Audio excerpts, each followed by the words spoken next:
అరే నా బాలే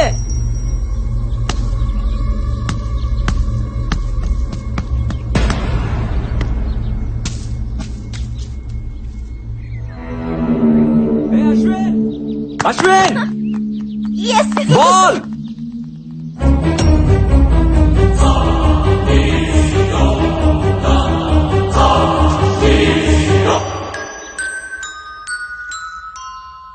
అక్కడ ఉండాల్సిన బాల్ ఇక్కడికి ఎలా వచ్చింది? బాల్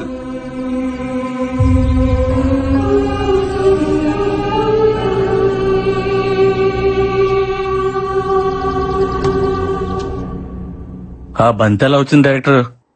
ఆత్మలకు మాత్రం ఆడుకోవాలని ఉండదా? దెయ్యాలు క్రికెట్ కూడా ఆడతాయా? మొన్న వరల్డ్ కప్ మ్యాచ్ లో బెట్టింగులు కూడా వేసినాయి తెలుసా? What are you talking?